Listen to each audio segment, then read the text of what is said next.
Saudi अरब का मुसलमान जहाँ जाएगा उसको वीज़ा मिलेगा, यूएई का मुसलमान जहाँ जाएगा उसको वीज़ा मिलेगा। ठीक है, क्या आपके समझती फ्रांस में मुसलमान नहीं है, यूएसए में मुसलमान नहीं है? असल में मुसलमान बेईमान नहीं है, कुछ बेईमानों ने इस्लाम को आगे किया हुआ है।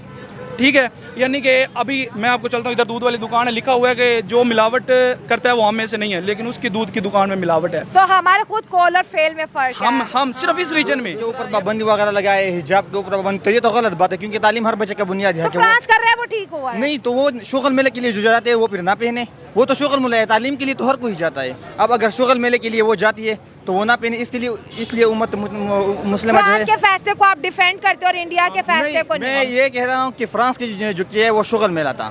इंडिया जो कर रहा है वो ज्यादा कर रहा है, क्योंकि वो तालीम है, तालीम हर किसी का बुनियादी हक है, तो हर कोई जा सकता है, चाहे वो जिस भी क्षेत्र। जय श्री राम दोस्तों, मैं सुनील चौहान हमेशा की तरह आप सभी का स्वागत करना चाहूंगा हमारे और आपके YouTube channel reaction with review पे। तो दोस्तों, फ्रांस से इस वक्त की जो ताज़ा खबर आ रही है उसमें माफ करना आगे बताएंगे आपको। फ्रांस से ये खबर आ रही है कि फ्रांस की राजधानी पेरिस में चल रहे ओलंपिक्स में जो मुस्लिम औरतें थी वो हिजाब पहनकर खेलना चाहती थी, लेकिन फ्रांस में हिजाब बैन होने के कारण वो लोग हिजाब पहनकर नहीं खेल पा रही हैं, तो उनको खेल या हिजाब में से किसी एक को चुनना पड़ रहा है। ऐसा कुछ मुस्लिम औरतों का कहना है कि हिजाब बैन के कारण वो नहीं खेल पा रही हैं। तो लेकिन पाकिस्तान की जब रिएक्शन की बात करेगी, पाकिस्तान के सामने ये बात रखी गई और उनसे वो रिएक्शन पूछा गया, तो किसी ना किसी तरह से उन्होंने हिंदुस्तान को इस बीच में घसीट लिया और हिंदुस्तान और फ्रांस के बीच जो चल रहे हिजाब बैन के ऊपर बातें होना शुरू हो गई हैं। जानते हैं पाकिस्तानी पब्लिक का रिएक्शन दोस्तों, क्या है उनका रिएक्शन इस खबर को लेकर और हिंदुस्तान के हिजाब पे जो चल रही बातें हैं उनको लेकर। दोस्तों,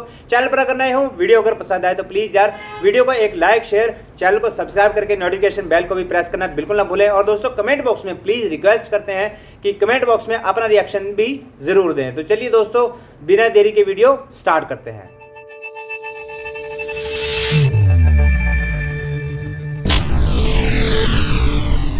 मैं ये कहना चाहूँगा कि जो भारत के साथ हमारा कल्चरल और ये जो हमारा इकोनॉमिक और हर तरह का रिलेशन है वो फ्रांस के साथ नहीं है। अच्छा। पाकिस्तान और इंडिया इकट्ठे थे, ये हमारी कश्मीर को लेके बैठा, उसमें बहुत ज़्यादा जो मुस्लिम की और बहुत सारी स्टेट्स हमारे मुस्लिम की इधर है, नंबर 1। नंबर 2, इसमें जो ये क्लेम करता है कि मैं दुनिया की सबसे बड़ी डेमोक्रेसी हूँ, और डेमोक्रेटिक कंट्री का ये सबसे बड़ा होता है कि वो मिनॉरिटी राइट्स को प्रोटेक्ट करता है। अगर वहाँ पर मुस्लिम माइनॉरिटीज़ हैं तो माइनॉरिटीज़ का ये राइट है कि वो अपने रिलीजन को प्रोफेस कर सकते हैं, अपने रिलीजन के को जिस तरह भी है वो प्रैक्टिस कर सकते हैं। अरे कहना क्या चाहते हो? How can India stop from his religious practice? Number 1 sir, religious practice वहाँ पे बुरखे भी हैं, हिजाब भी है, 4 लाख से ज्यादा मस्जिद है। उन्होंने स्कूल्स की बात की कि यहाँ पे सिख भी पढ़ते हैं, हिंदू भी पढ़ते हैं, ईसाई भी पढ़ते हैं, बौद्ध भी पढ़ते हैं, पारसी पढ़ते हैं। अगर एक मुस्लिम लड़की हिजाब पहन के आएगी, कल को एक हिंदू लड़की वो भी जो है भगवा रंग पहन के आ जाएगी, फिर ईसाई भी जो है अपना व्हाइट कलर का चोगा पहन, तो ये स्कूल तो नहीं ना रहेगा। शाबाश। अगर हम पाकिस्तान में ऐसा कर एक दें, मिनट मैं आपसे बात करती हूँ। हाँ, अगर हम पाकिस्तान में ऐसा कर दें, उनके जो मंदिर हम उनको कहें कि वो वहाँ जो सर पे पहन के जाते हैं ये अपना तो पहने, वो प्रैक्टिकल लाइफ में करे, स्कूल लाइफ में उन्होंने बैन किया। जिस तरह से फ्रांस ने कहा कि ओलंपिक्स के अंदर आप हिजाब वेयर नहीं कर सकते। मेरे साथ कंडीशंस है ना। मेरे साथ क्रिश्चियन ने भी पढ़ा है और मेरे साथ एक सिख ने भी पढ़ा है।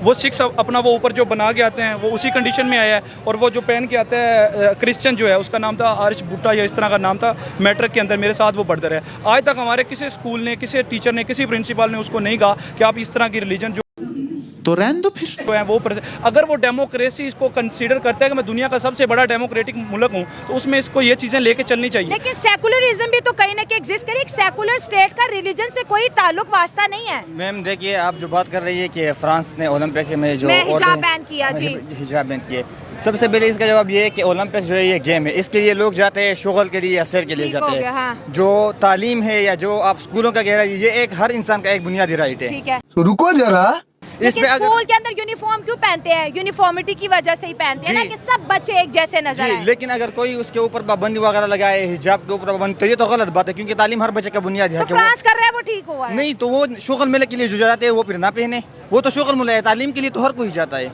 अब अगर शुगल मेले के लिए वो जाती है तो वो ना पहने, इसलिए उम्मत मुस्लिम फ्रांस के फैसले को आप डिफेंड करते हो और इंडिया के फैसले को मैं ये कह रहा हूँ कि फ्रांस की जो किया है वो शुगल मेला था। अच्छा हमको सिखा रिया है। इंडिया जो कर रहा है वो ज्यादा कर रहा है, क्योंकि वो तालीम है, तालीम हर किसी का बुनियादी हक है, तो हर कोई जा सकता है, चाहे वो जिस भी क्षेत्र में आए। तो तालीम के अंदर रिलीजियस डिवीजन भी तो अच्छी बात नहीं है ना बच्चों जी में। देखें, इसमें कंडीशन थोड़ी डिफरेंट है। ठीक है फ्रांस में जो है वो एज अ एथलीट वहाँ पे जा रहे हैं जी। तो अगर स्पोर्ट्स के लिए कोई भी कहीं भी कोई जाएगा एज अ फीमेल या मेल हो, मेल तो है नहीं उसका हिजाब, फीमेल कहीं भी जाएगी तो एज अ एथलीट स्पोर्ट्स में उनको जो है वो बगैर हिजाब के ही उनको खेलना पड़ेगा। हम मालूम है तेरे बाप को मत सिखा। अच्छा, लेकिन तो कुछ सीधी- माजी में खेली हैं हिजाब के साथ हाँ, भी? हिजाब के साथ मेरे ख्याल में मैंने नहीं देखा। मैंने देखी है। मैंने अपनी जो एक जितना मैंने 25 ईयर हिजाब के साथ नहीं देखा किसी हाँ लड़की नहीं को। देखा मैंने देखी है। तो अच्छा, मेरे माइंड में ये है कि एज ए एथलीट जो है विदाउट जो है हिजाब आप नहीं, अगर मुसलमान इस चीज़ को प्रेफर करते हैं और हमारे लिए ये चीज़ ज़रूरी है हमारी तमाम लेडीज़ के लिए, ठीक है, तो मेरा यही मैसेज है सबके लिए। तो one thing more I want to add here, if you consider के जो एक्ट वाला हिजाब वाला कर रहा है वो ठीक कर रहा है, तो फिर कश्मीर वाला जो 8,80,000 हमारी जो 80 लाख हमारी आबादी है, वो अगर हम उनको दे देंगे, इसका मतलब सीधी सीधी वो रिलीजियस मिनॉरिटी जो है उसकी वायलेशन हो रही है। कैसे कैसे लोग रहते हैं यार यहाँ पर। अगर पाकिस्तान की बात करें, इस्लामी जमहूरिया पाकिस्तान है, इसमें कुछ स्कूल्स ऐसे होते हैं जहाँ पर हिजाब, जितने भी अमेरिकन स्कूल्स हैं, ब्रिटिश स्कूल लाहौर के अंदर ऑपरेट कर रहे हैं, वो जब बच्चों का एडमिशन करवाते हैं वो कहते हैं यहाँ पर किसी भी किस्म की रिलीजियस प्रैक्टिस को स्कूल अलाउ नहीं कर रहा। यही नहीं तो हम एज अ मुस्लिम उस चीज़ को अप्रिशिएट कर रहे हैं, लेकिन Bharat as a secular state अगर किसी स्कूल के अंदर ये लॉ लेके आ रहा है, किसी यूनिवर्सिटी के अंदर लॉ ले, तो ये एडमिशन करवाने वाले बच्चे को सोचना चाहिए कि यार मैं इस माहौल में कंफर्टेबली पढ़ूंगा या नहीं पढ़ूंगा। पाकिस्तान कॉन्स्टिट्यूशन कौन सा कॉन्स्टिट्यूशन है? हाँ, इस्लामिक कॉन्स्टिट्यूशन है। Constitution exactly. पहले ही डेफिनेशंस में लिखा हुआ है कि know practice shall be against इस्लाम।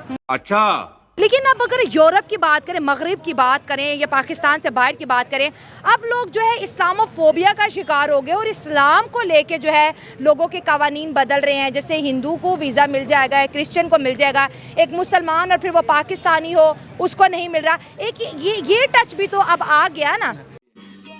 समझ रहे हो? मैम देखें, ये आप पूरे इस्लाम को ना इसमें करें। हाँ, सऊदी अरब का मुसलमान जहाँ जाएगा उसको वीज़ा मिलेगा, यूएई का मुसलमान जहाँ जाएगा ये उसको भी वीज़ा फैक्ट है, मिलेगा। yes। ठीक है, क्या आपके समझती फ्रांस में मुसलमान नहीं है, यूएसए में मुसलमान नहीं है? असल में मुसलमान बेईमान नहीं है, कुछ बेईमानों ने इस्लाम को आगे किया हुआ है। बस हवा निकल गई। ठीक है, यानी कि अभी मैं आपको चलता हूँ, इधर दूध वाली दुकान है, लिखा हुआ है कि जो मिलावट करता है वो हम में से नहीं है, लेकिन उसकी दूध की दुकान में मिलावट है। तो हमारे खुद कॉल और फेल में फर्क है। हम सिर्फ इस रीजन में, दूसरा ये बड़ा मुनाफिक सा रीजन है जिस रीजन में हम रहते हैं। दूसरा ये भी है कि मतलब पिछले साल अगर आपको याद हो कतर में हुआ था ये ओलंपिक जो फुटबॉल का मैच हुआ था, वहाँ पे उन्होंने सारे कहा था कि मतलब शराब भी आप नहीं लेके जा सकते, जाकिर नाइक को भी बुलाया था, पहले तालीम देते थे। तो उसकी मुनासबत से इंतकाम लेने के लिए उन्होंने ये किया कि इस बार हम भी इस तरह करते हैं कि इनको हिजाब भी नहीं छोड़ेंगे और जो हमारी अपनी कंडीशन होगी जिस तरह कतर ने इंतकाम ले रहा है फरहान।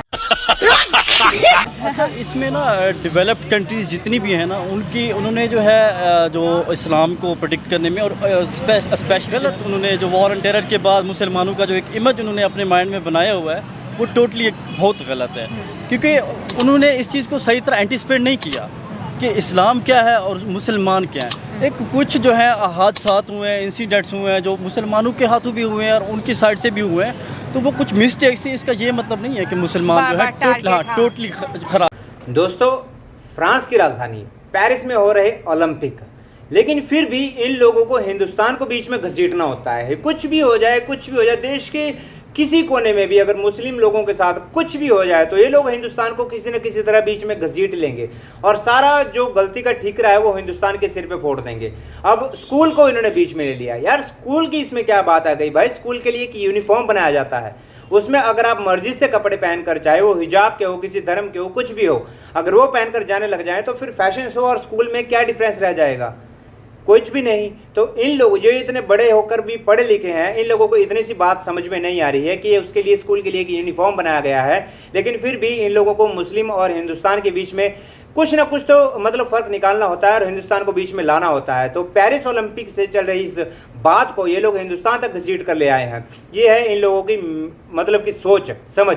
तो दोस्तों यहीं तक थी हमारी वीडियो। फिलहाल इनका रिएक्शन ये था, मेरा रिएक्शन आप लोग देख चुके हैं। दोस्तों आपका क्या रिएक्शन है कमेंट बॉक्स में कमेंट करके ज़रूर बताएं।